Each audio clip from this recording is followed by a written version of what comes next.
নমস্কাৰ, হিমা ছবি চেনেলৰ অন্য এটি ভিডিঅ'লৈ আপোনালোক সকলোকে পুনৰবাৰ স্বাগতম জনাইছোঁ। আজি আপোনালোকৰ বাবে এটি ধুনীয়া বাৰ্থডে কেকৰ ভিডিঅ' লৈ আহিছোঁ।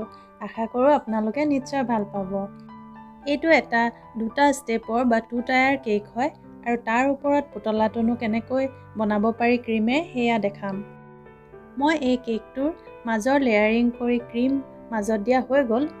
শেষৰখিনি দেখাইছোঁ যিহেতু মই আগতে কেইবাটাও কেকত লেয়াৰিং কেনেকৈ কৰে, ক্ৰীম কেনেকৈ কেকত লগাই সকলোবোৰ খুঁটিনাটি কৰি দেখাইছোঁ। আপোনালোকে আগৰ ভিডিঅ' চাব পাৰিব যিসকলে নাই চোৱা।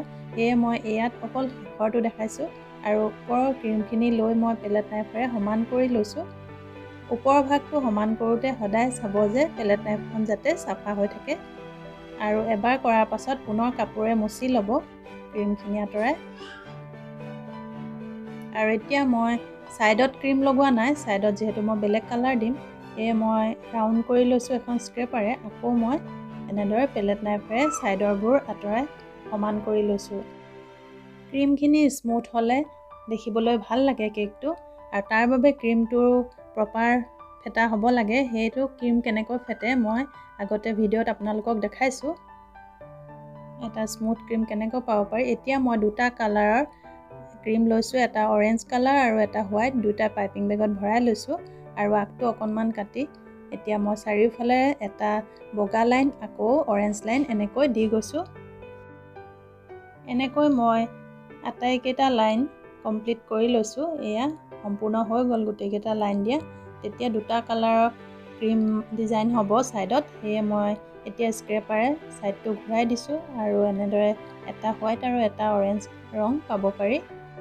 আৰু স্ক্ৰেপাৰখনে ঘূৰোৱাৰ পাছত ওপৰলৈ উঠি অহা ক্ৰীমখিনি পুনৰ মই পেলেট নাইফেৰে চাফাকৈ সমান কৰি লৈছোঁ। আৰু এইটো তলৰ কেকটো হৈ গ'ল আৰু ছাইডত যিবিলাক লাগি আছে সেইবিলাক চাফা কৰি ল'ব। এতিয়া মই ওপৰৰ কেকটোৰ বাবে কৰিছোঁ। এইটো 1 পাউণ্ডৰ কেক অৰ্থাৎ ½ কেজি আৰু এইটো প্ৰায় আইচিং কৰা হৈ গৈছে। আৰু ওপৰটোত কেৱল মই বগা ৰংটোৱে ব্যৱহাৰ কৰিছোঁ, হোৱাইট ক্ৰীমেই দিছোঁ। আৰু সাৱধানেৰে এনেকৈ মই এটা আঙুলি আৰু এখন পেলেট নাইফৰ সহায়ত ৰাখিছোঁ। আপোনালোকে প্ৰেক্টিছ কৰিলে ধুনীয়াকৈ আপোনালোকেও ৰাখিব পাৰিব। আৰু অকণমান স্ক্ৰেপাৰখন ওপৰত ঘূৰাই দিছোঁ যাতে স্মুথ হয়। আৰু এতিয়া মই পাইপিং বেগত ক্ৰীম ভৰাই ক্ৰীমখিনি অলপ ভালকৈ ফেটি ল'ব পুতলা বনাবৰ বাবে আৰু আগটো অকণমান কাটি একেটা প্ৰেছাৰতে হেঁচি এনেদৰে পুতলা কৰিব। ঘূৰাই ঘূৰাই পাইপিং বেগটো নহয়, একে জেগাতে ৰাখি একেবাৰতে প্ৰেছ কৰিব, তেতিয়া ধুনীয়াকৈ পুতলা আপোনালোকেও বনাব পাৰিব। মই সৰুকৈ বনাইছোঁ, আপোনালোকে ইচ্ছা কৰিলে ডাঙৰকৈও বনাব পাৰিব। এয়া হাত ভৰি এইবিলাক মই দি দিছোঁ। আৰু এতিয়া নাকটো দিছোঁ। নাকটো জোঙা হ'বৰ বাবে মই অকণমান হাতৰ আঙুলিৰে আগটো জোঙা কৰি দিছোঁ। এয়া মোৰ টেডি বিয়েৰ হৈ গৈছে। বেলেগ কালাৰো ব্যৱহাৰ কৰিব পাৰে, মই হোৱাইটেই দিছোঁ। আৰু এতিয়া আন এটা পাইপিং বেগত ক'লা ৰঙৰ ক্ৰীম ভৰাই মই নাকটোৰ আগটো, কাণ, চকু এইবিলাক দি দিছোঁ। ক্ৰীমেৰে যিহেতু এই পুতলাটো বনোৱা হয়, অলপ প্ৰেক্টিছ কৰিলে আপোনালোকেও এনেধৰণৰ এটা ধুনীয়া পুতলা কেকৰ ওপৰত বহাই ডেক'ৰেশ্যন কৰিব পাৰিব। আৰু এতিয়া মই স্মল চাইজৰ ৰ'জ নজল লৈছোঁ আৰু ওচৰত মই কেইপামান ফুল দিম।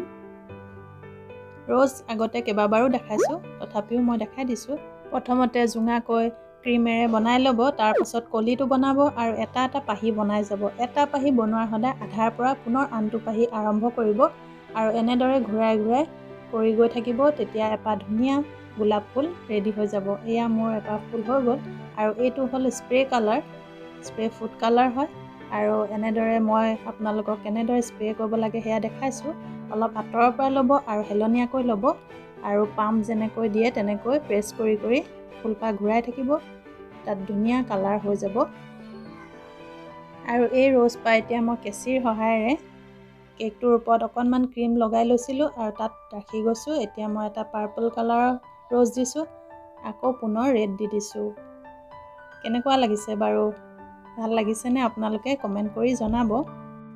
এতিয়া মই সেউজীয়া ক্ৰীমেৰে পাতবোৰ বনাই দিছোঁ। এই সকলোবোৰ মই আপোনালোকক পাইপিং বেগত কেনেদৰে পাটৰ ডিজাইন দিব পাৰি সেয়াও আগতে দেখাইছোঁ। ভিডিঅ'টি ভাল লাগিলে লাইক কৰি দিব আৰু লগতে শ্বেয়াৰ কৰিব বন্ধুবৰ্গৰ সৈতে। আৰু যিসকলে মোৰ চেনেললৈ পোনপ্ৰথমবাৰৰ বাবে আহিছে তেওঁলোকে চেনেলটি ছাবস্ক্ৰাইব কৰি কাষতে থকা ন'টিফিকেশ্যন বেলটো অল কৰি দিব। তেতিয়াহে মোৰ আহিব লগা ভিডিঅ'বোৰ আপোনালোকে তৎক্ষণাতে পাই থাকিব। এতিয়া মই ফণ্ডেণ্টেৰে এনেদৰে গাড়ী ডিজাইন কৰি কাটি লৈছিলোঁ। এনেকুৱা কাটাৰ অনলাইনত এভেইলেবল হয়, কিন্তু মই হাতেৰে কাটি লৈছিলোঁ আৰু লগতে দুটা সৰু সৰু চকা দি দিছোঁ। কাটাৰ হ'লে সুবিধা হয় ফণ্ডেণ্ট কাটিবলৈ, কিন্তু মই হাতেৰেই দি দিছোঁ। এনেদৰে সৰু সৰু গাড়ী দি দিছোঁ। লগতে যিহেতু এটা সৰু ল'ৰাৰ বাবে মই কেকটো বনাইছিলোঁ আৰু নীলা ৰঙৰ আইচিঙেৰে মই বাউণ্ডেৰীটো বনাই দিছোঁ। সৰু সৰু মণিৰ দৰে কৰি দিছোঁ অকণমান অকণমান গোল গোলকৈ।